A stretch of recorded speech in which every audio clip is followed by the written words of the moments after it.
प्रवाहपूर्ण, दूसरा आकलन पढ़कर समझने का, और तीसरा लेखन का आकलन। फिर मैंने कहा था प्रवाहपूर्ण आकलन कितना होता है? 1 से 4 हफ्ते। रीजन मैंने बताया था क्योंकि 1 से 4 हफ्ते पिछली कक्षा की दक्षताओं पर कार्य होता है, तो जिस पे कार्य होगा उसी का आकलन होगा। और तीसरी तक का क्या दक्षताएं थी? प्रवाहपूर्ण पठन। अगर प्रवाहपूर्ण पठन की दक्षताओं पे कार्य हो रहा था पिछली क्लास की, तो उसी का आकलन है, यानी कि 1 से 4 हफ्ते प्रवाहपूर्ण पठन का आकलन। क्लियर हो गया यहाँ तक? अब सुन, कौन से हफ्ते बचे? 5 से 24 वीक। किसका आकलन होगा? पढ़कर समझने का आकलन होगा और लेखन का आकलन होगा। क्लियर है जी? सुनिए, और यह आकलन किस तरीके से होगा? ऑल्टरनेट वीक्स पे आकलन होगा। कैसे?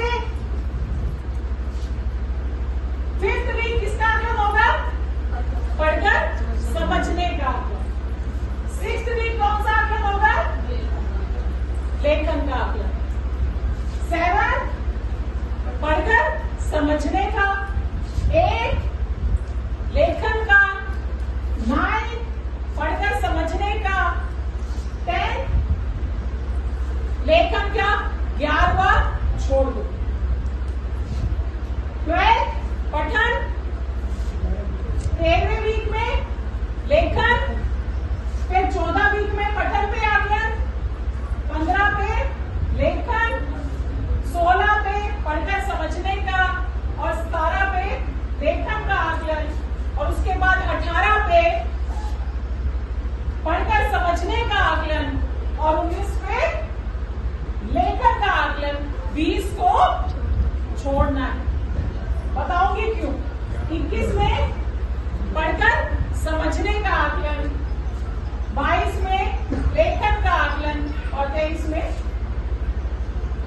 ठीक है, पढ़कर समझने का, और 24 में आपका वार्षिक होता है। और सुनिए, मैंने 2 हफ्ते छुड़वाए हैं आपको। कौन से वाले? 11 और 20। वो 2 हफ्ते किसका होगा? साप्ताहिक आकलन। लिखिए, साप्ताहिक आकलन कौन कौन से वीक होगा?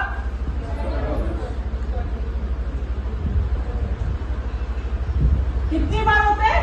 2 बार। कब कब?